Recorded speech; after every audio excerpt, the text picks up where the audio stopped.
Morning Lahore, आप सबको जुम्मा मुबारक जनाब। जागो लाहौर में खुश आमदीद कहते हैं। खिली खिली सुबह के साथ मैं हूँ आपकी होस्ट मुनीबा आसिफ, इस उम्मीद और इस दुआ के साथ कि आप लोग इस वक्त जहाँ कहीं भी होंगे खैरियत से होंगे। और आज आपको पता है जुम्मे का मुबारक दिन है, तो क्यों ना हम भी अपने प्रोग्राम का आगाज़ मौला अली के एक खूबसूरत से कॉल के साथ ही करें। तो हज़रत अली का फरमान है कि मोमिन की पहचान है कि जब कोई उसका साथ सख्ती से बात करता है ना तो वो सख्त हो जाता है, और जब कोई उसके साथ नरमी से बात करे तो वो नरमी से ही उसका जवाब देते हैं। और कम ज़र्फ इंसान की पहचान ये है कि जब कोई उसके साथ नरमी से बात करे तो उसका जवाब वो सख्ती से देता है, और सख्ती से बात करने वाले के सामने वो ढीला पड़ जाता है।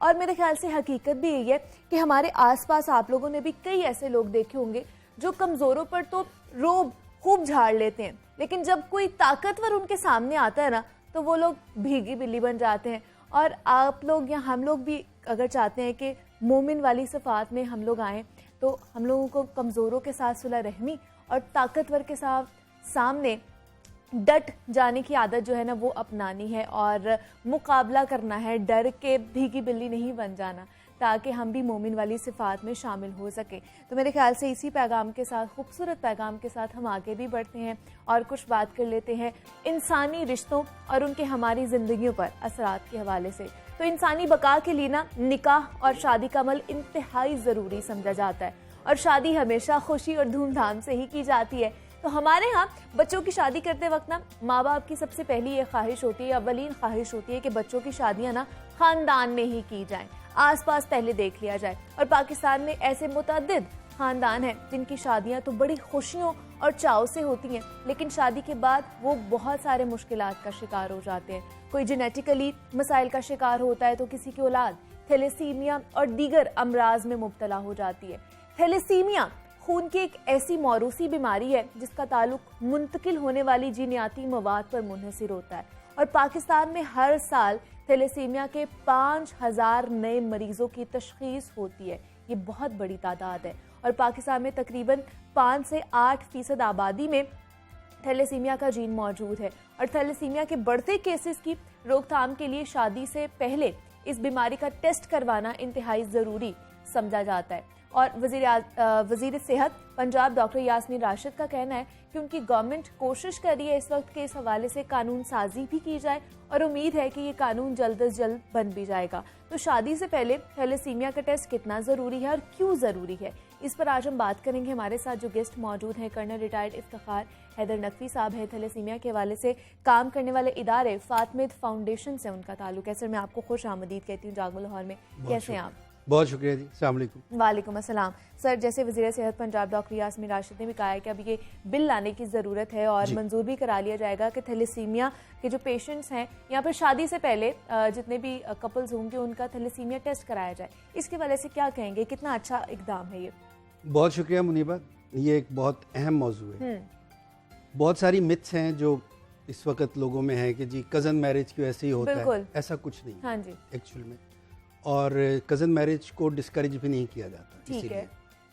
असल में ये जीन बहुत पुराना है, हज़ारों साल पुराना है, जो इंसान में दर आया, और ये मखसूस लोगों में ही था। ठीक है। लेकिन जब इस बरे सगीर की तरफ मेडिटेरियन से लोग आए तो यहाँ पे भी वो जीन आ गया। ठीक है। अब ये चूँकि जीनियाती जेनेटिक ट्रांसफ़र है, तो उसकी वजह से ये फिर उन ख़ानदानों में महदूद है जहाँ पे ये शुरू हुआ और वहीं पे रह रहा है। ओके। अब जब वो ख़ानदान किसी और ख़ानदान से शादी करते हैं तो वो जीन वहाँ पे भी मुंतकिल हो जाता है। ठीक है। अच्छा, अब होता यह है कि अगर आपको मालूम हो कि ये बीमारी है तो उसके ऊपर आप बहुत सारे बेहतरी की तरफ जा सकते हैं। मसलन अगर ये दोनों स्पाउसेस अगर उनमें ये जीन मौजूद है, यानी कि वो माइनर्स हैं, तो अगर वो आपस में शादी करते हैं तो उन्हें अगर मालूम है कि वो शादी कर रहे हैं, हाँ, और वो इसको रखते हैं, इस बीमारी को अपने अंदर, तो उसमें हरज कोई नहीं है। लेकिन उसके बाद प्री बर्थ उन्हें काउंसिल करके बताया जाता है कि आप प्री बर्थ टेस्ट जरूर करवाएं अपने बच्चे का। अच्छा, ठीक है। तो वो पहले 120 डेज के अंदर उनके टेस्ट होते हैं बच्चों के। इसमें 25% चांस है कि वो मेजर होगा। उसके ऊपर वो फिर माँ बाप को ये समझाते हैं कि अगर ये बच्चा पैदा हुआ तो पूरी ज़िंदगी आपको हर महीने 2 दफ़ा ब्लड लगवाना पड़ेगा। अच्छा। इसकी चिलेशन करानी पड़ेगी, इसने सारी उम्र दवाइयाँ खानी है, और फिर भी ये यकीन नहीं कि कितना अरसा जिंदा रहेगा। यानी उसकी ज़िंदगी उसकी तमाम चीज़ों को मेंटेन रखकर भी अभी तक शॉर्टेज में ही चलती है। ठीक है। अब इन सारे अवामिल को अगर बता दिया जाए तो माँ बाप उसको समझने लगते हैं, लेकिन अगर आप उसके चांसेस की बात करें तो 25% चांस ये है कि बिल्कुल नॉर्मल होगा। उस टेस्ट से ये पता चल जाता है कि बच्चा नॉर्मल। ठीक है। और 50% चांस है कि वो अपने माँ बाप की तरह कैरियर हो सकता है। ठीक है। यानी दोनों माँ बाप की तरफ से, तो वो कैरियर के तौर पे भी काबिल कबूल रहता है। लेकिन जो 25% चांस है कि ये मेजर थैलेसेमिक होगा, तो उस सूरत में फिर वो माँ बाप के ऊपर छोड़ते हैं कि वो क्या डिसीजन लेते हैं।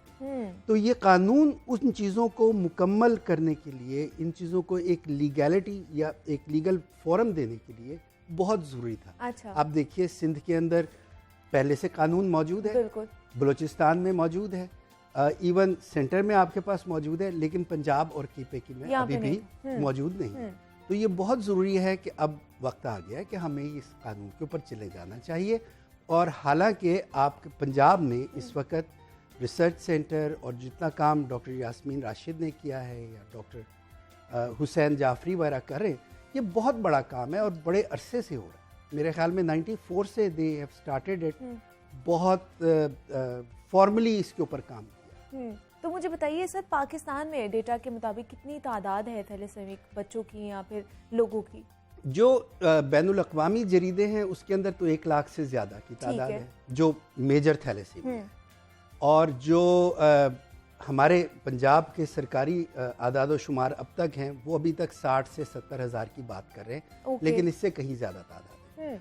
और अगर आप 7 से 8% लें जो माइनर की हम बात करते हैं, तो उसके ऊपर आप यूँ समझ लें 1.5 से 1.25 करोड़ के करीब हमारी आबादी के तनासुब में पूरे पाकिस्तान में ये जीन मौजूद है। तो हमें बहुत एहतियात करना चाहिए। हमें मालूम होना चाहिए कि ऐसी जीन्स हमें तो नहीं है। और अब चूंकि लोग बहुत ज़्यादा अवेयरनेस की तरफ जा रहे हैं, तालीम शऊर बढ़ गया है, तो उसके साथ हम ये देख रहे हैं कि नौजवानों में शऊर के बढ़ने के साथ जो तादाद है प्री मैरिटल टेस्टिंग की वो भी बढ़ रही है। बिल्कुल। और ये बहुत आसान है, 2 cc थोड़ा सा ब्लड होता है, वो लेकर एक टेस्ट किया जाता है CBC, और उसके बाद आपको बता देते हैं कि जी आपको ये बीमारी है या नहीं।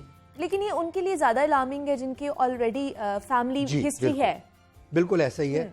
जिस फैमिली में कोई एक थैलेसेमिक मेजर है, क्योंकि मेजर आने के ऊपर ही अभी तक फैमिलीज का पता चलता है, तो उस फैमिली की स्क्रीनिंग पूरी की जा रही है और उसके लिए फील्ड वर्कर्स बहुत ज़्यादा काम कर रहे हैं। ठीक है। और जैसे हम फातमीद में लोगों को बताते हैं कि जो फैमिलीज हैं वो आप एक जगह इकट्ठे हो जाएं, फिर पंजाब गवर्नमेंट उनका फ्री टेस्ट करता है, टोटल फ्री, और उससे उनके बाद और ये कॉन्फिडेंशियल होता है। मतलब है एक का दूसरे के साथ विद इन द फैमिली भी एक से दूसरे के साथ नहीं बताया जाता, तो एटलीस्ट द पर्सन नोज कि उसके साथ ये बीमारी मौजूद है या नहीं। तो मुझे बताइए, ये बीमारी जो है थैलेसीमिया खासतौर पर, ये काबिल इलाज मर्ज है? यहाँ पर किस स्टेज पर जाके हमें पता चल सकता है कि इसका इलाज मुमकिन है? देखिए, ये काबिल इलाज तो है, लेकिन अभी तक उसके चांसेस बहुत कम हैं कि उस इलाज के ज़रिए 100% यकीन हो जाए कि वो ठीक हो जाएगा। ठीक है। और ये महंगा बहुत है। महंगा बहुत है से मुराद है कि कुछ अर्सा पहले तक इसकी कीमत तकरीबन 5 मिलियन समझी जाती थी, 7 मिलियन, अब इवन 12 मिलियन तक भी गई है, क्योंकि बाहर और किया जाता है। बोन मैरो ट्रांसप्लांट से होता है। पहले तो आपको डोनर ढूंढना बहुत मुश्किल काम है, क्योंकि वो फैमिली से होना चाहिए, वो मैच होना चाहिए, उसमें काफ़ी सारी टेक्निकल रीजंस हैं।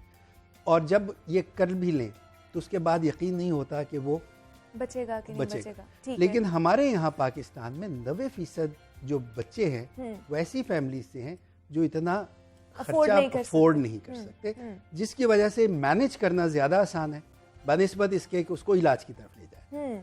बिल्कुल ऐसे ही है, ये वजह है। तो बच्चों को या फिर थैलेसेमिक जो पेशेंट है उसको कितनी देर बाद जो है खून लगना होता है? जी, हर 15 दिन बाद बच्चों के, अब ये बीमारी के ऊपर भी बहुत ज़्यादा मुनहसर है। बाज़ लोग ऐसे हैं जो मेजर में भी माइनर हैं, वो महीने बाद आते हैं। बाज़ ऐसे हैं जो हर 10 से 15 दिन के अंदर अंदर एक बार ज़रूर आते हैं, और बाज़ ऐसे हैं जो 15 दिन में आके डबल बैग लगवाना ज़रूरी होता है, क्योंकि उनकी एचबी बहुत ज़्यादा ड्रॉप होती है। इसमें भी टाइप्स हैं? जी जी। अच्छा। इसके अंदर भी स्वैरिटीज़ हैं कि उनकी बॉडी में किस हद तक ब्लड बन रहा है या कितना वो कमी आ रही है। बेसिकली एनेमिक है ना, तो वो जितना कम होगा उसकी वो कमी को पूरा करना ज़रूरी है। तो मतलब ये डिपेंड करता है कि आपका वो कितने स्वेयर है।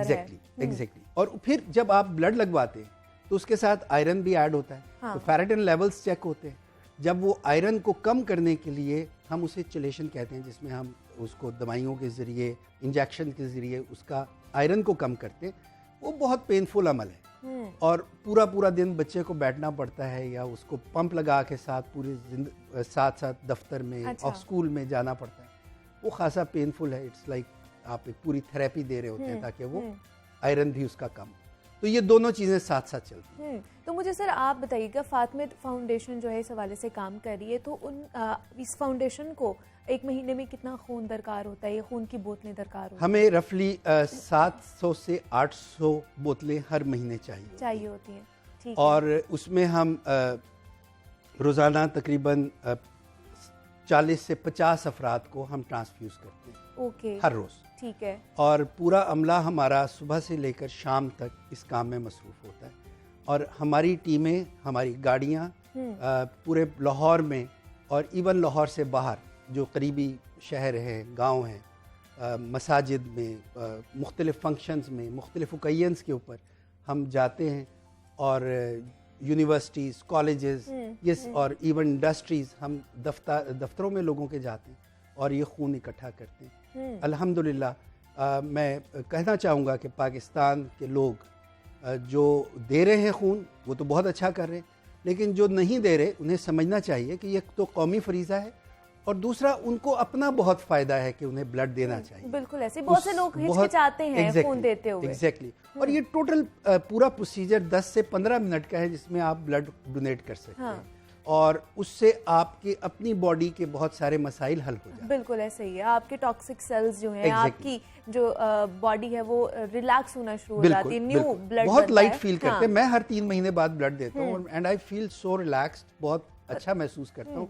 और 60 साल तक आप ब्लड दे सकते हैं, और मैं ये समझता हूँ 40 साल के बाद तो हर एक को ब्लड देना चाहिए।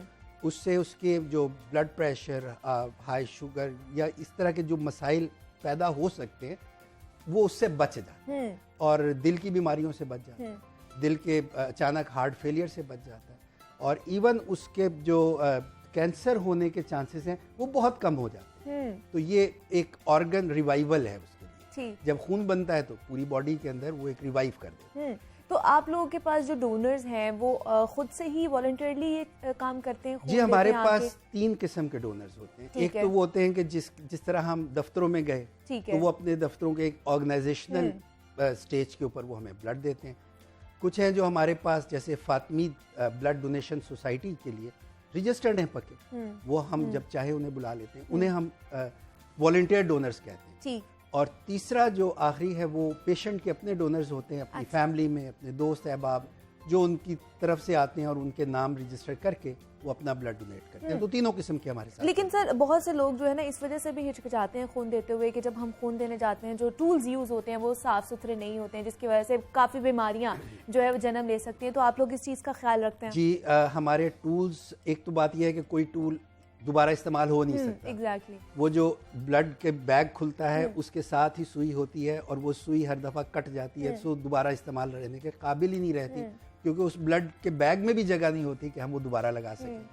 और दूसरी बात ये कि इस पूरे प्रोसीजर के अंदर कोई ऐसा अमल नहीं है कि जिसके अंदर कोई ऐसा टूल इस्तेमाल होता हो कि जो दोबारा भी इस्तेमाल किया जा सके। ठीक है। तो इस मसले को या इस जितना भी लोग, की वजह से लोगों को परेशानी नहीं होनी चाहिए। बिल्कुल सही कहा। दूसरा सर मुझे ब्लड बैंक में मुझे बताइएगा खून कितनी देर तक महफूज रहता है? इंटरनेशनल स्टैंडर्ड्स के मुताबिक तो 35 डेज तक कहा जाता है, लेकिन हम पाकिस्तान में जो फॉलो कर रहे हैं 28 डेज से ज़्यादा हम कभी भी ब्लड को नहीं रखते, और उसको उससे पहले हम स्क्रीन कंप्लीट करके इस्तेमाल कर लेते हैं, और फर्स्ट इन फर्स्ट आउट के तरीके के साथ हम उसको यूज़ करते हैं। ठीक है जी। कर्नल रिटायर्ड इफ्तिखार नकवी साहब हमारे साथ मौजूद हैं। फातिमीद फाउंडेशन से इनका ताल्लुक है। सर बहुत शुक्रिया आपके वक्त का कि आप यहाँ पर आए हैं। इस इम्पॉर्टेंट टॉपिक पर आपने हमारे साथ गुफ्तगू की है। और थैलेसेमिक पेशेंट के हवाले से जनाब हम बात कर रहे थे कि उनको कितनी ज़रूरत है हम जैसे लोगों की, जो हम सेहतमंद हैं, हम लोगों को अपना ब्लड डोनेट करने की ज़रूरत है। तो आप लोग भी इसमें ज़रूर हिस्सा डालें। यहाँ पे जनाब एक छोटी सी ब्रेक लेते हैं, मिलते हैं इस ब्रेक के बाद।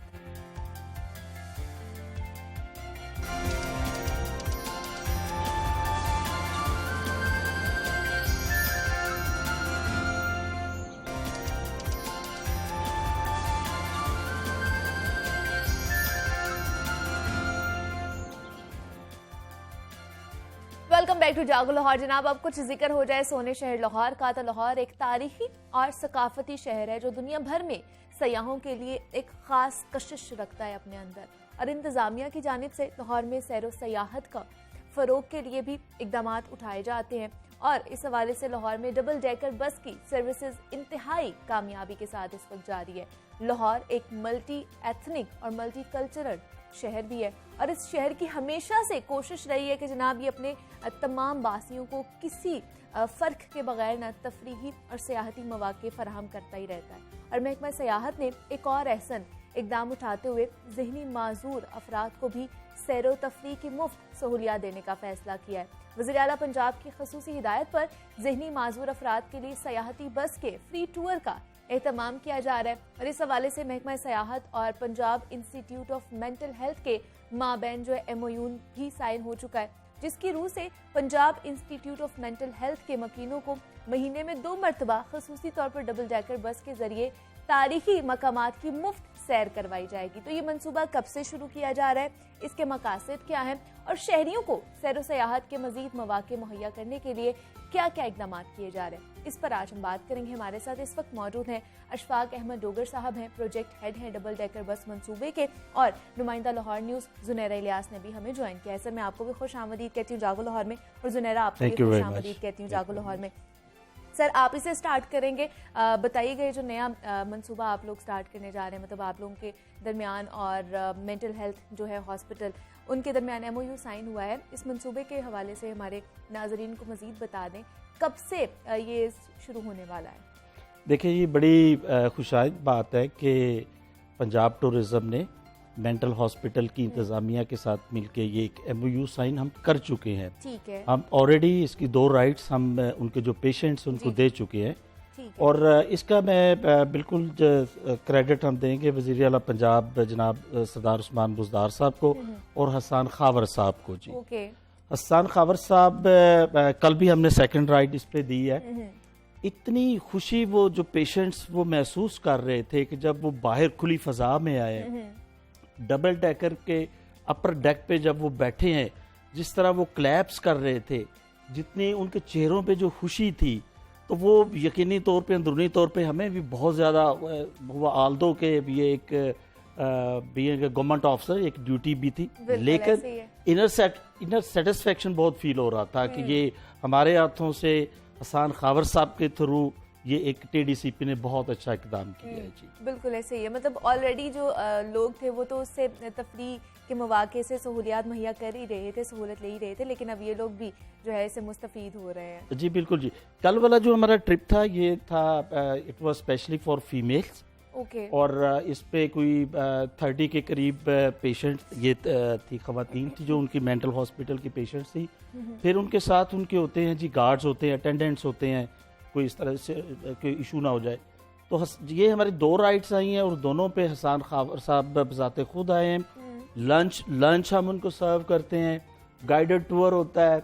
वो जो पेशेंट्स होते हैं जब वो गाना गा रहे होते हैं, क्लैप्स कर रहे होते हैं, हल्का फुल्का डांस कर रहे होते हैं, तो मैं ये समझता हूँ कि जो प्राइम मिनिस्टर एक बात करते हैं जी कि रियासत मदीना की, ये वाला जो प्रोजेक्ट है उसकी एक बहुत बड़ी मिसाल है। बिल्कुल ऐसी है। जुनैरा आपसे मैं पूछना चाहूँगी, आप बताइए डबल डेकर हमने देखा है कि ये टूरिज्म के हवाले से बड़ी अट्रैक्शन रखती है अपने अंदर, पूरे लाहौर में ही जितने भी सयाह भी यहाँ पर आते हैं या इवन के जो शहरी हैं लाहौर के उनके लिए भी। तो ये ज़हनी माजूर अफराद के लिए जो नया इनिशिएटिव लिया गया है ये कितना अहम है?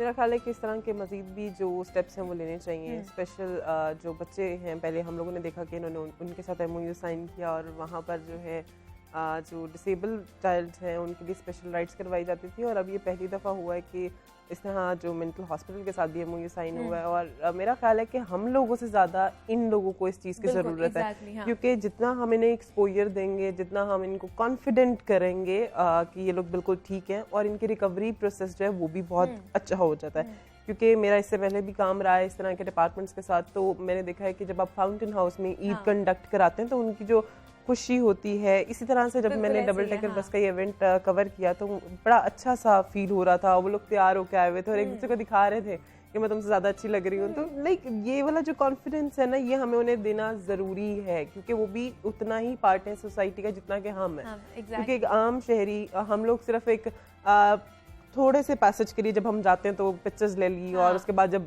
राइड शुरू होगी तो हल्का सा बिल्कुल थोड़ा सा बोर भी हो जाता है। लेकिन इस तरह के लोग एक एक मूवमेंट को एंजॉय कर रहे होते हैं, क्योंकि वो एक कमरे से निकल के या ग्राउंड से निकल के एक बाहर की दुनिया देख रहे होते हैं। और बिल्कुल ये हम जैसे ही लोग थे, लेकिन अब वो वहाँ अनफॉर्चुनेटली पहुँच चुके हैं। तो मेरा ख्याल है कि इस तरह के जो स्टेप्स हैं वो मज़ीद जो है उन लोगों को कॉन्फिडेंस देंगे। और मेरा ख्याल है कि जो with the passage of time हम उनमें चेंजेस एक महीने में देख रहे होंगे। अगर इस तरह की राइड्स हैं, इस तरह के जो उन्हें हम ट्रिप्स कराएंगे तो उसमें हम वीक्स में भी चेंजेस देख सकते हैं, क्योंकि ये तो डॉक्टर्स भी कहते हैं कि लोग जितना खुश रहेंगे उतनी जल्दी इनकी रिकवरी होती है। तो मेरा ख्याल है कि TDCP की जानब से ये बड़ा अच्छा इनिशिएटिव था कि MOU को साइन किया गया, और जैसे सर ने भी बताया कि एडवाइज़र टू CM खुद इसमें एक मेन रोल प्ले कर रहे हैं। तो इस तरह के अगर हम बाकी जो इस तरह के इदारे हैं उनको भी ऑन बोर्ड लेके आएंगे तो मेरा ख्याल है कि वहाँ के पेशेंट्स भी इसी तरह की खुशी जो है महसूस करेंगे। बिल्कुल ऐसी है। सर मैं आपसे पूछना चाहूँगी कितना तवील ये टूर होगा और कहाँ से लेकर कहाँ तक उनको जो है टूर कराया जाएगा, कौन कौन से मकाम दिखाए जाएंगे? देखिए जी, हमें इस पे हम इनको सिर्फ एक राउंड ट्रिप देते हैं। राउंड ट्रिप मीन्स ये कि हम बस के बाहर उनको नहीं उतारते।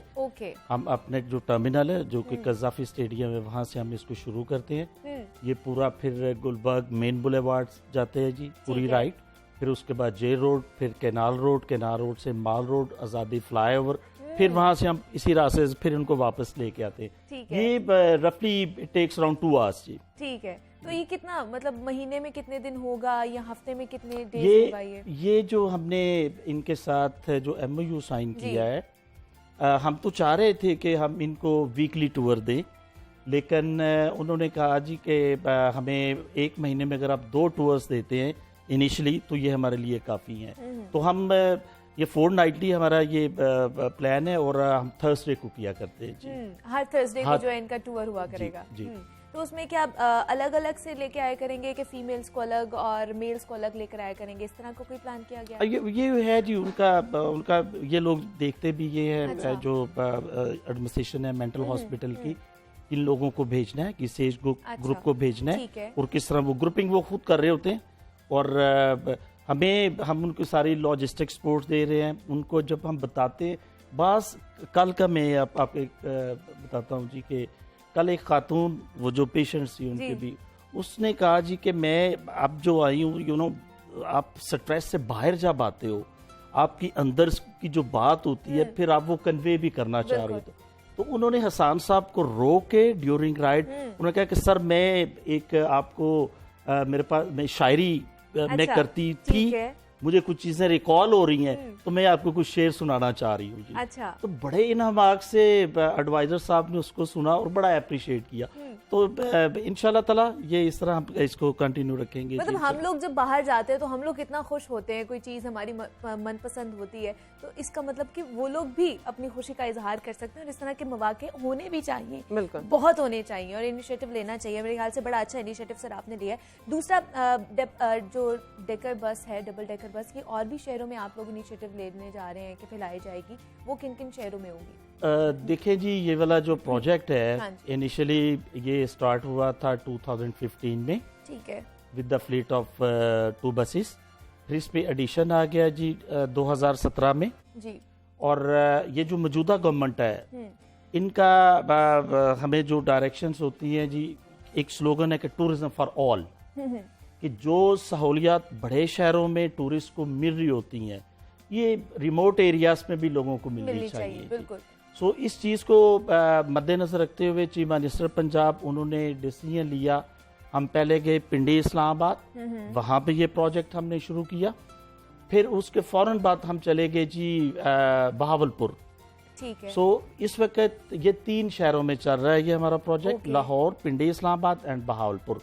और इंशाल्लाह आप देखेंगे कि with in couple of months पूरे पंजाब में इंशाल्लाह ये प्रोजेक्ट चल रहा होगा, स्पेशली इनिशियली डिविजनल हेडक्वार्टर्स में, फिर उसको डिस्ट्रिक्ट लेवल पे लेके जाएंगे जी। तो मुझे जुनैरा आप बताइए, जैसे पंजाब में भी चल रहा है तो लाहौर शहर में कितनी डबल डेकर बसेस चल रही हैं और कोई आपको लगता है कि मजीद भी इसमें इजाफा किया जाएगा? बिल्कुल, अगर देखें तो इससे पहले जो है ये जब इनिशिएटिव लिया गया था 2016 में, तो ये 5 डबल डेकर बसेस जो हैं वो लाहौर में चलना शुरू हुई थी।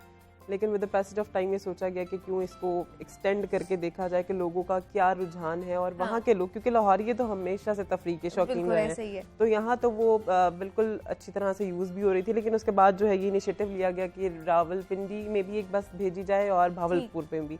अगर तो अच्छा फीडबैक मिला तो उसके बाद हम इसे एक्सटेंड करेंगे, क्योंकि अब लाहौर में मैंने देखा है कि काफ़ी ज़्यादा डिमांड है और डेली की मेरा ख्याल है कि टूर्स हो रहे हैं, बल्कि एक्स्ट्रा टाइम में भी लोग बसेस को ले लेते हैं और प्राइवेट जो फर्म्स है उसके साथ भी ये लोग काम करना शुरू हो गए। तो अब जो है इसकी डिमांड मजीद बढ़ गई है, तो अब 3 बसेस से काम नहीं हो रहा।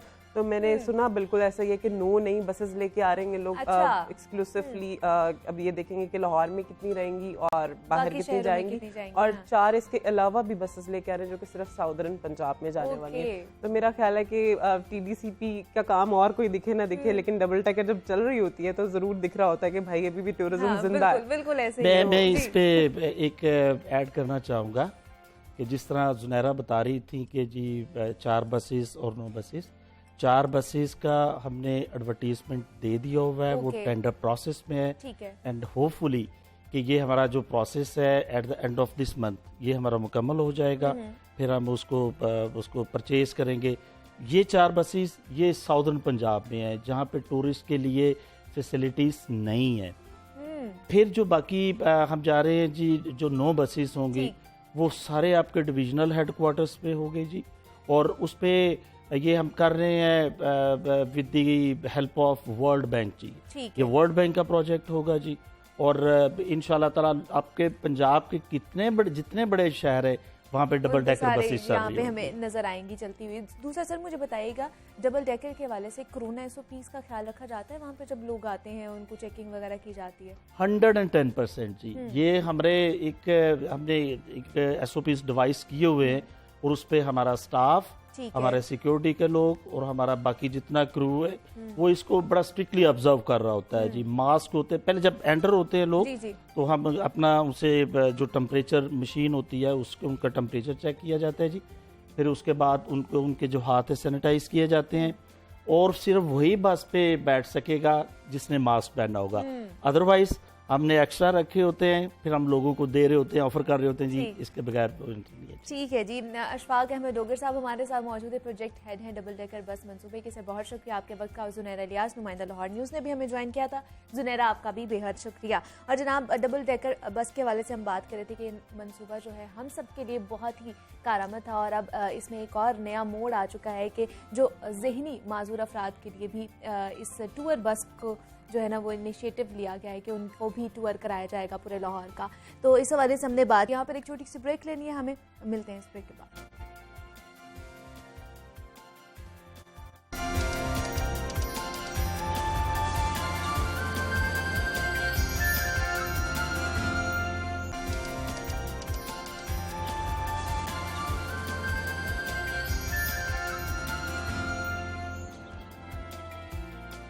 वेलकम बैक टू जागो लाहौर। जनाब अब कुछ बात हो जाए मोहली कोरोना वायरस के हवाले से। तो कोरोना वायरस की 5वीं लहर तेजी के साथ फैल रही है, और उसकी बड़ी वजह है कि कोरोना SOPs नजरअंदाज होते जा रहे हैं। बाजारों में, मार्केटों में, किसी भी जगह SOPs फॉलो होते हुए नजर ही नहीं आ रहे हैं हमें। और ऐसा ही कुछ हाल ना ट्रांसपोर्ट का भी है। जिला इंतजामिया की जानिब से 50% सवारियों के साथ सफर की इजाजत दी गई थी, जिसे बाद में बढ़ाकर 70% कर दिया गया। लेकिन अब ये रिपोर्ट हो रहा है कि ट्रांसपोर्टर्स कोरोना SOPs के हवाले से 70% सवारियों की पाबंदी भी नजरअंदाज कर रहे हैं, और गाड़ियां मुसाफिरों से खचाखच भरी हुई होती है, और जो कोरोना के फैलाव में तेजी का सबब भी बन रही हैं। तो ट्रांसपोर्टर्स आखिर क्यों समाजी जिम्मेदारी का सबूत नहीं दे रहे हैं?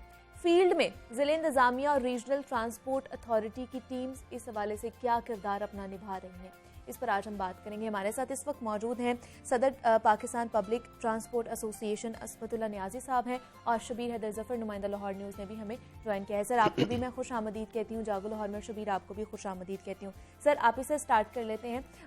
जैसे मैं भी बात करी थी कि कोरोना की जो 5वीं लहर है वो पीक पे है और पहले 50% आप लोगों को बोला गया कि आप लोगों ने सवारियों के साथ ट्रांसपोर्ट चलानी है, अब 70% कर दिया गया है, लेकिन ट्रांसपोर्ट जो है वो 70% भी नहीं चल रही है, वो 100% ही चल रही है, क्योंकि बार बार ये शिकायत आ रही हैं। तो क्यों नहीं आप इस पे अमल दरामद कर रहे, क्या मसला है इस पर? जी, बिस्मिल्लाहिर्रहमानिर्रहीम। बहुत शुक्रिया, आपने मुझे मौका दिया।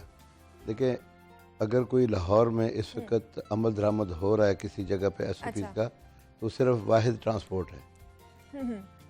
उसकी वजह ये देखें आप, सबसे पहली वजह कि पैसेंजरों की जो इस वक्त बहुत ज़्यादा कमी, तो वो इस तरह पैसेंजर है ही नहीं कि हम कोशिश करें भी तो पैसेंजर ही नहीं है, तो 70% भी पूरा करना बड़ा मुश्किल हो जाता है। तो हाँ, ये कह सकते हैं आपके बगैर AC की बसें जो है, खुली बसें जो हैं, ओपन बसें जो हैं वो उनमें कोई कभी किसी जगह पे, क्योंकि उनके स्टाफ बहुत ज़्यादा होते हैं, रुकना बहुत जगह पे होना, उतारना चढ़ाना लगा रहता है। मगर जो बाकी ट्रांसपोर्ट जो है, जहाँ पर D क्लास के या जनरल बस स्टैंड के बहुत सारे जो एरियाज़ हैं, उनमें यही है कि SOPs, और हम पूरी कोशिश कर रहे हैं कि जिस तरह पहले देखें, ट्रांसपोर्टर ही वो वाहिद एक इदारा है जो गवर्नमेंट के साथ कोऑपरेट कर रहा है। अच्छा। अब बाज़ारों में देखें, किसी पब्लिक प्लेस में देखें या प्राइवेट गाड़ियों में देखें, जो कारें चल रही हैं उसमें कितने लोग होते हैं, कोई किसी ने ना, सर बसेस भी खचाखच भर के जा रही आप चेक करें ना, हम लोग चेक करके कार्ड चेक करते हैं, वाहिद हम चेक करते हैं। अब गाड़ी कारों को रोक कर देख लें, 90% देखें ना, 90% लोग जो है डरे हुए हैं। कार्ड वैक्सीन बहुत सारे लोगों ने लगवाई नहीं, हुकूमत ने सख्ती भी की है, डर था, खौफ था। एक ऐसा सोशल मीडिया ने एक डरावना ख्वाब दिखा दिया, अगर आपने वैक्सीन लगवा ली 2 साल बाद मर जाएंगे, वैक्सीन लगवा ली तो और ऐसे मसाइल आपके लिए हो जाएंगे। तो उस खौफ की वजह से जो था ना, जो एक ऐसा तबका है जिन्होंने उसके करीब ही नहीं गए।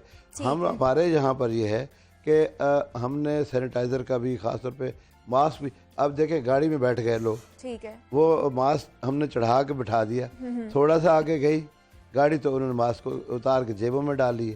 देखिए, हम जब तक पूरी कौम मिलकर जो है, जिस तरह पहले हमने किया, अब तो कुछ भी नहीं है कोरोना, अब तो हम यूज़ टू हो गए पूरा पाकिस्तान। देखिए ना, पहले जो जिस तरह कोरोना का एक लहर आई थी, हर आदमी को आप देख रहे थे, अब जो है ये वायरल एक आया हुआ है जिसको हमने कोरोना बना लिया, गला ख़राब या कोई बुखार हो रहा है। देखिए, अभी जितना सर्दी जिस तरह आई थी, तो उसमें काफ़ी ज़्यादा जो है वो ऐसा सिस्टम रहा। सर, आप लोग 70% जो सवारियां बिठा रहे हैं? बिल्कुल बिठा रहे, बल्कि हैं ही नहीं, 70% भी पूरी नहीं होती।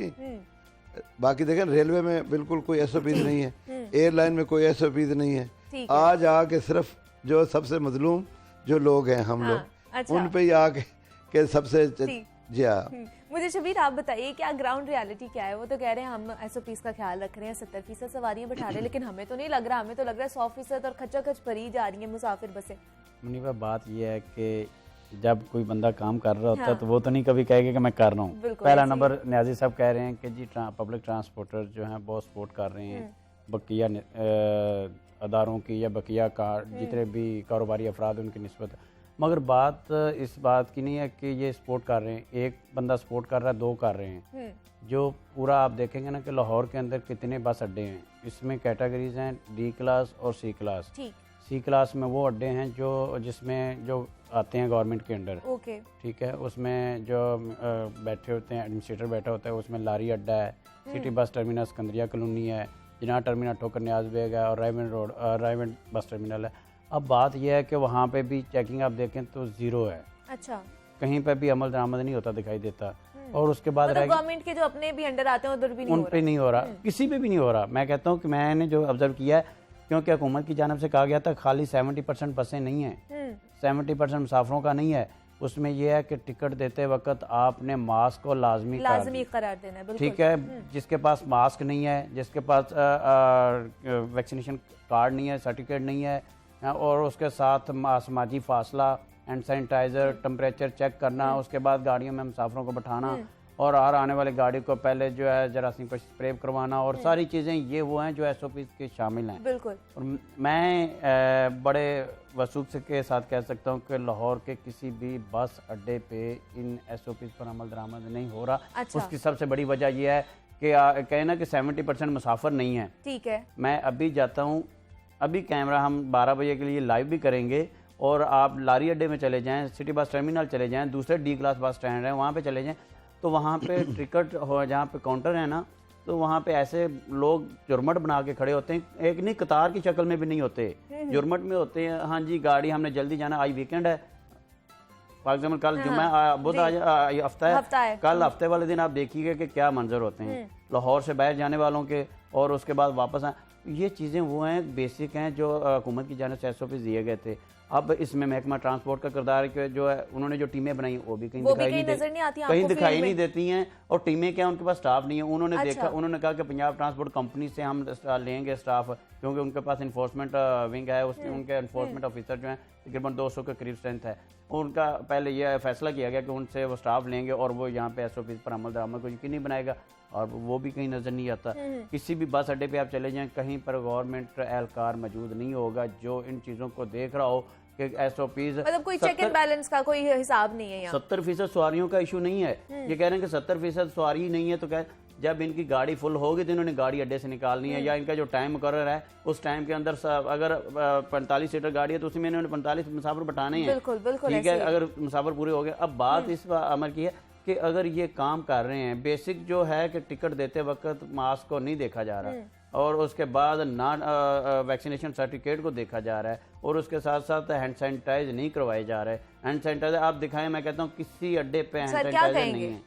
जी बिल्कुल, मैं इनकी बात से इत्तेफाक नहीं कर रहा। मैं वसूख से कह सकता हूं। बिल्कुल वसूख से कह रहे होंगे, क्योंकि हमारे कैमरे की हम दिखाते रहते हैं रोजाना की हमारे अभी भी फुटेज जो बात ये है दिखाई जा सकती है। बिल्कुल आपकी बात है, आप हमें क्रिटिसाइज कर सकते हैं आप लोगों की, अगर आप लोग मुझे कहने देना नहीं, आप लोग अगर ये बातें जो कर रहे हैं हम इसकी तरफ इशारा ना करें तो बिल्कुल ही मामला सारे डिस्टर्ब हो जाते हैं। तो ये अच्छी बात है कि हम लोग आज बैठे हैं, तो हम अवाम को हमारी बात पहुंच रही है, और अवाम को चाहिए कि हमारे साथ कोऑपरेट करे।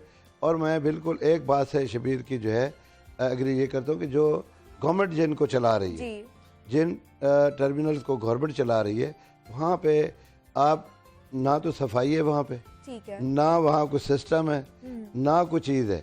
उसके बावजूद हमारे जो दोस्त हैं, हम साथी हमारे, हम उनको बार बार ये करते रहते। देखें, मैं खुद अगर एक चीज़ फेस कर रहा हूँ तो मैं दूसरों के लिए भी यही पसंद करता हूँ कि उनके लिए भी ये होना चाहिए। ठीक है। तो हेल्थ का जो मसला है इसमें हम बिल्कुल, मैं इनकी बात से इस तरह एग्री नहीं कर रहा। ये खचा खच बसें जो है वो आजकल वो दौर चला गया है। अच्छा। अब वो सिस्टम आ गया है, एक टाइमिंग सिस्टम होता है, उस टाइम पे गाड़ी ने निकले। अगर आधे घंटा उसका एक स्टैंड पे टाइम है, उसने चाहे सवारी है 10 है, 20 है, 25 है, 45 की बजाय 50% भी है, उस गाड़ी ने 4 पढ़ना है।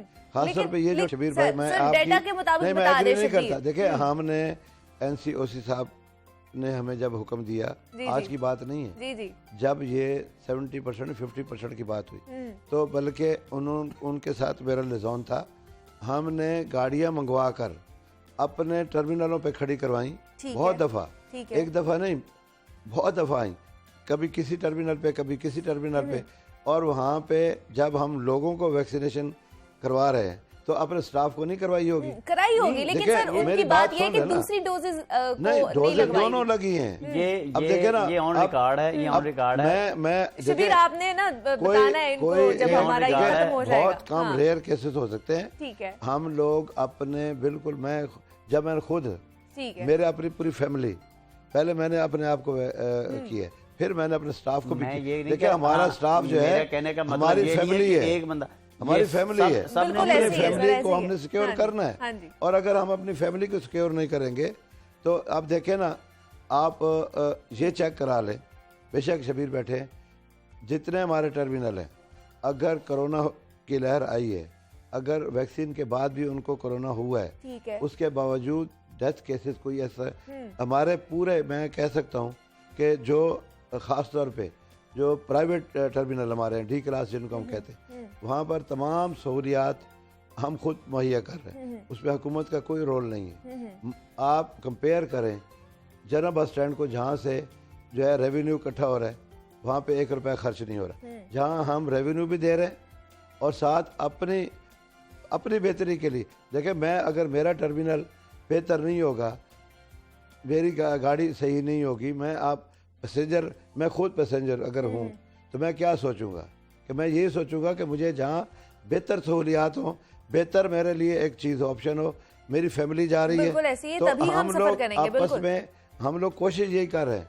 देखिए, अब वो मैं बताया ना, वो दौर चला गया है कि जी एक सवारी को खींच रहे हैं, उधर से खींच, कभी वो अब नहीं है। लेकिन पूरे हमले में से 3-4 ऐसे लोग हो ही सकते हैं जिन्होंने अपनी डोज नहीं पूरी की होगी, ये शबीर बात कर रहे हैं। ये चेकिंग हुई है, रेयर केसेस में कह रहा हूँ ना। देखिए, अगर कोई इत्तेफाक 2 अड्डों पे चेकिंग हुई है और 2 अड्डों पे 4 लोगों को के खिलाफ FIR हुई है बकायदा, उनको उनके FIR होने के बाद उनको और थाने में बंद करवाया गया। अच्छा। अब बात ये है कि ये डी क्लास अड्डे हैं, क्योंकि सेक्रेटरी ट्रांसपोर्ट अगर वो भी इसी तरह विजिट करे जनरल बस स्टैंड पे या दूसरे पे, तो मैं कहता हूँ 100% लोग होंगे जिन्होंने वैक्सीनेशन नहीं करवाई होगी। और ये वो लोग थे जो डी क्लास हैं और जो बहुत जिम्मेदार बस अड्डे माने जाते हैं कि ये बहुत जिम्मेदारी से काम करते हैं, उनके स्टाफ में से ये कमी कोताही हुई है।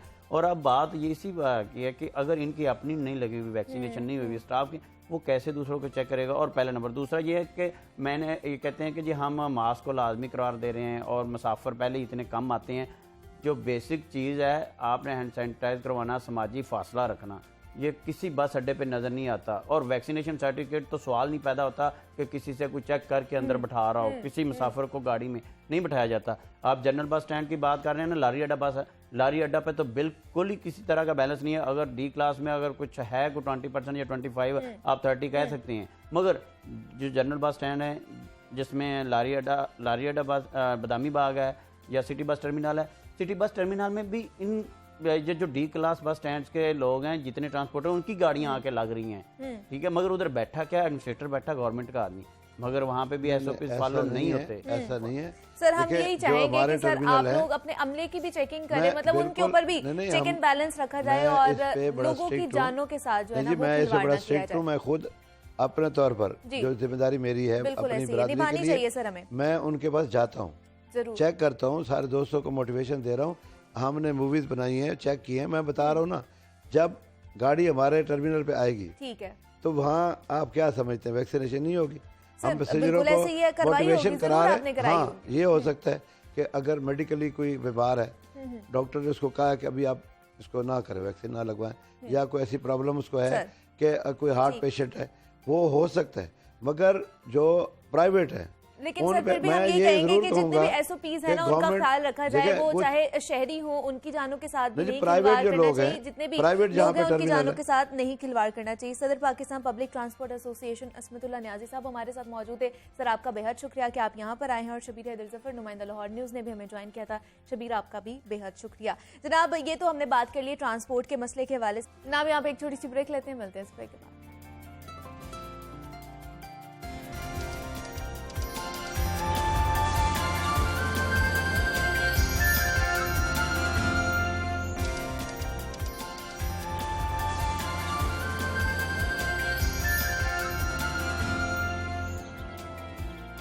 वेलकम बैक टू जागो लाहौर। जनाब, ब्रेक से हम वापस आ चुके हैं और अब हमने कुछ बात करनी है मौसीकी के हवाले से, क्योंकि मौसीकी को रूह की गज़ा कहा जाता है और कोई भी इवेंट होना वो मौसीकी के बगैर जो है ना वो अधूरा ही रहता है, मज़ा ही नहीं आता उस इवेंट का। और वैसे भी हम किसी भी मूड पे हो और ख़ास तौर पर अगर हम सैड हों और कोई अच्छी मौसीकी हम सुन लें तो हमारा मूड दोबारा से रिफ्रेश हो जाता है। तो हमने भी सोचा कि क्यों ना, बहुत से लोगों का आज जो है वो वीकेंड भी स्टार्ट होने वाला है, तो उनका जो वीकेंड है वो अच्छे अंदाज से गुजरे, इसलिए हम लोगों ने कुछ ऐसे गेस्ट बुलाए हुए हैं जो बहुत ही अच्छा गाते हैं। लेकिन उनसे पहले मैं आपको ये बताऊं कि जो मेरी उम्र के लोग हैं ना, जो यंगस्टर्स हैं, मेरे ख्याल से वो सलमान सलमान अहमद साहब जो मारूफ गुलकार हैं और जुनून बैंड के बानी हैं, उनको सुन सुन के, उनके गाने सुन सुन के बड़े हुए होंगे। तो उन्हीं के आज दो बेटे हमारे साथ मौजूद हैं, उनसे आज हमने गुफ्तगू भी करनी है, उनकी खूबसूरत आवाज़ में उनसे गाने भी सुनने हैं। तो हमारे साथ इस वक्त मौजूद हैं शेरजान हैं और इमरान अहमद हैं, दोनों भाई हैं और सलमान अहमद साहब के, जैसे मैंने आपको बताया कि दोनों बेटे भी हैं। तो मैं आप दोनों को वेलकम कहती हूँ जागो लाहौर में। कैसे हैं आप दोनों? वालेकुम अस्सलाम। ठीक ठाक है, आप भी ठीक हैं इमरान? सबसे पहले तो मैं आपसे जानूंगी कैसे स्टार्ट किया आपने शेरजान? वैसे तो जेनेटिकली आपके अंदर ये चीज़ होगी, म्यूजिक होगा, लेकिन कब से स्टार्ट किया आपने? जी मुझे याद है जब हम कराची में बड़े हुए थे तो घर पे हमेशा कोई ना कोई एक गिटार होता था। बिल्कुल। और एक्चुअली एक और भी इंटरेस्टिंग बात है कि मेरे जो दादा हैं उनको भी सिंगिंग का बहुत शौक है, हारमोनियम भी बजाते हैं। ठीक है। और मेरी अम्मी भी गाती हैं। तो आई थिंक म्यूजिक तो नेचुरली था और इमरान और मैंने तो बस आई थिंक उससे पी लिया। मतलब आपकी फैमिली के अंदर ही रन करता है। जी बिल्कुल। लेकिन आई गेस फादर ने सिर्फ उसे प्रोफेशनली किया था, बाकी फिर भी लाइक शौक से उनको एंजॉय करते। तो आपका शौक था ये इसमें शेरजान? जी बिल्कुल। मुझे 13 साल की उम्र से शौक पड़ा गिटार सीखने का वो आया। तो फिर मैंने अपने आप को खुद सिखाया गिटार। अच्छा, जी तो मैं गाने सुनता था अपने हेडफोन्स पे और फिर मैं कहीं ना कहीं से खुद नोट फिगर आउट कर देता था। तो इमरान ने भी ऐसे ही गिटार सीखा। अच्छा, तो इमरान आपको कैसे शौक हुआ कि बाबा घर पे गाते रहते थे या एक माहौल होता था, एनवायरनमेंट बनता रहता था मौसीकी का? एक्चुअली मैं ये सोच रहा था रिसेंटली कि अगर आपके लाइक या तो आपका बड़ा भाई हो या आपके वालिदैन और वो गाने आपको अच्छे सुना दें तो आपका टेस्ट अच्छा बन जाता है, डेवलप होता है। अगर शायद वो ना प्ले करते आपके वो दिमाग में होता ही नहीं। तो आई थिंक उनको क्रेडिट जाता है जो भी लाइक हमारे एल्डेस्ट भाई जो है और ऑब्वियसली पेरेंट्स और ग्रैंड पेरेंट्स, तो उनको ज़रूर कहेंगे कि उनकी वजह से हमारा इंटरेस्ट बढ़ा म्यूजिक में। जी तो किस तरह का म्यूजिक ज़्यादा पसंद है शेरजान आपको?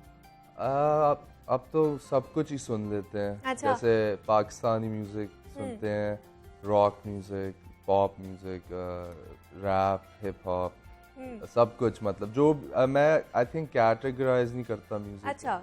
जो भी अच्छा है उसे वो सुन लेते हैं और उसको गाने की कोशिश भी करते हैं। बिल्कुल। तो आप फिर दोनों हमें सबसे पहले कौन सा गाना सुनाने वाले हैं? जी पहले तो हम शुरू कर लेते हैं एक अब्बू के गाने से। जरूर जो आपने भी सुना होगा। हाँ। तो आप भी हमारे साथ गाएं। जरूर।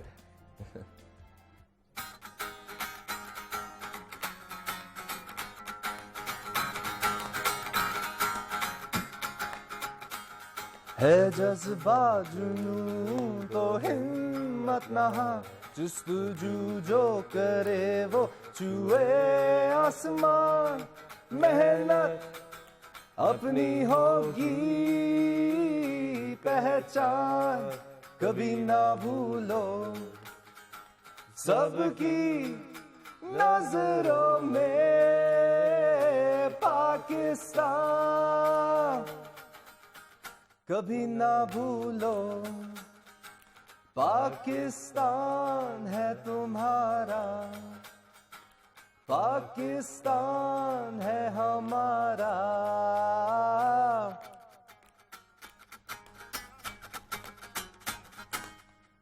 बहुत अच्छा है, बहुत अच्छा है। और जैसे फादर और उनकी आवाज़ इतनी अच्छी है और सब इतना पसंद करते हैं, तो आप लोगों की भी आवाज़ बहुत अच्छी है। शेरजान मुझे बताइए प्रोफेशनली कब आपने स्टार्ट किया सीखना इस चीज़ को? जी तो प्रोफेशनली मैं कहूँगा कि यूएस में एक्चुअली हम ज़्यादा अपना टाइम उधर गुजारा है।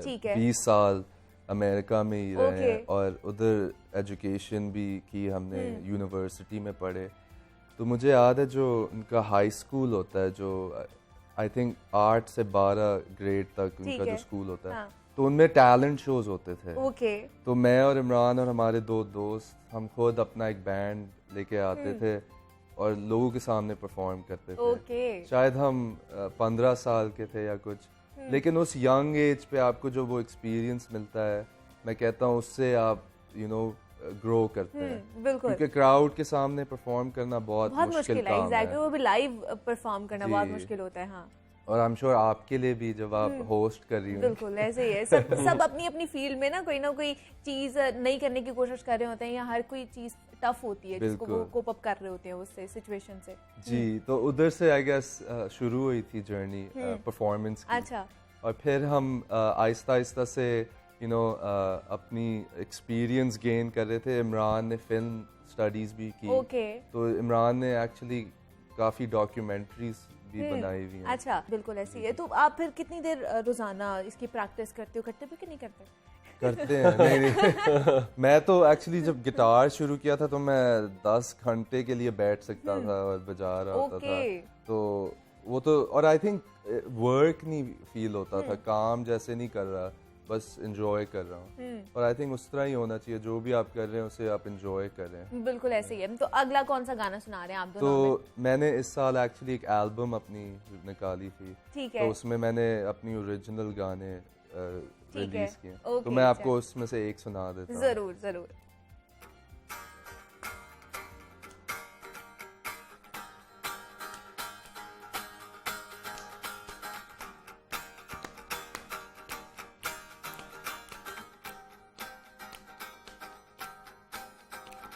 यादें पुरानी तेरी मेरी यादें,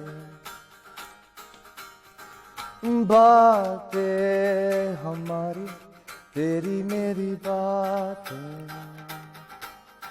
तू है कहाँ अभी तू ही बता, तू है कहाँ मेरे पास तो आ, कोई बताए मुझे, कोई समझाए तुझे, ये लम्हा दोस्ती और प्यार, कोई बुलाए तुझे। क्या बात है, क्या बात है, बड़ा अच्छा। आपने खुद ही लिखा है इसको भी? जी, कॉम्पोजिशन लिरिक्स खुद ही किए हैं आपने। और इमरान, आपके क्या इंटरेस्ट है वो भी बताइए हमें। जी, मैं एक्चुअली शिरजान, क्योंकि बैंड में हमेशा कोई म्यूजिशियन चाहिए होता है, तो मैं इसको हेल्प करता हूँ। कभी ड्रम्स चाहिए, कभी बेस चाहिए। लेकिन मैं अपने भी गाने कंपोज कर रहा हूँ, तो छोटे भाई का भी वक्त आएगा। इमरान एक्चुअली आर्ट इंस्ट्रूमेंट्स बजा सकता है। अच्छा। आपको उसके अंदर वो है, इंटरेस्ट है ज़्यादा? जी, मतलब मैं ज़्यादा प्रोडक्शन में मैंने काफ़ी इंटरेस्ट लिया, तो इसलिए अपने गानों पे मतलब टाइम मिलता है, लेकिन मैं हमेशा इनका भी कर रहा होता हूँ, बाकियों का लाइक रिकॉर्डिंग होगी या कभी वीडियो का हो गया काम। मतलब अपने लिए टाइम नहीं मिलता आपको। शेरजान के लिए ये चीजें करते रहते हैं जी, बस अम्मी ने ऐसे तरबियत दी है कि बड़े भाई का जो है वो ख्याल रखना है, हमेशा मानना है उसको। लेकिन मुझे बताइए, ज्यादा प्रोडक्शन ज्यादा आपको मुश्किल लगती है या फिर सिंगिंग जैसे शेर खान कर रहे हैं? आई थिंक दोनों में ये है कि एक में आपका दिमाग टेक्निकली चीज़ें सीखनी पड़ती हैं, इन द सेंस के बटन्स कौन से दबाने ये वो, लेकिन ऑब्वियसली उसमें भी आर्टिस्टिक होता है। लेकिन म्यूजिक में है कि आपको ज़्यादा फीलिंग से काम लेना होता है, कि जो भी आपके इमोशंस हैं या इंस्पिरेशन है। बिल्कुल, बिल्कुल। तो दोनों आई थिंक में डिफरेंट चैलेंजेस हैं। तो कभी आप शेरजान को कोई मशवरा देते हैं, एडवाइस करते हैं कि इस तरह के गाने बनाओ या इस तरह की कॉम्पोजिशन होनी चाहिए? हमारे काफ़ी डिस्कशंस वैसे ही होती है म्यूजिक के बारे में, क्योंकि हमारा इंटरेस्ट ही है। तो लाइक हम कहते हैं कि आजकल का म्यूजिक ये है, लेकिन अच्छा भी है कुछ, लेकिन कुछ चीज़ें हैं जो पुरानी जो आनी चाहिए वापस, तो थोड़ा हाइब्रिड अगर मिक्स कर लें दोनों तो। जी, वैसे जो आजकल का म्यूजिक है उसका मुझे एक चीज़ पसंद है कि वो कुछ नया ट्राई कर रहे हैं, कुछ एक्सपेरिमेंट कर रहे हैं। लेकिन मुझे वो पुराने म्यूजिक का भी बहुत शौक है, जो 90s में होता था। तो अगर उससे कहीं ना कहीं दोनों को आप मिक्स कर दे तो कोई अच्छा सा कॉम्बिनेशन आ सकता है उसमें। बिल्कुल ऐसे ही, और ये आ भी रहा है मेरे ख्याल से। बहुत से जो न्यू यंगस्टर्स हैं, न्यू सिंगर्स हैं, वो इसको लेकर आ भी रहे हैं और बड़ी अच्छी। और हम भी चाहते हैं कि आप लोग इस तरह का कोई कॉम्बिनेशन लेकर आए और आप लोग भी काम करें। शेरजान और इमरान अहमद हमारे साथ मौजूद है। थैंक यू सो मच आप दोनों का कि आप लोग यहाँ पर आए और बहुत अच्छा आप लोग गाना गाते हैं। इसी तरह आप आगे बढ़ते जाइए। मुझे इजाजत दीजिए, कल आपसे दोबारा मुलाकात होगी। तब तक के लिए अल्लाह हाफिज।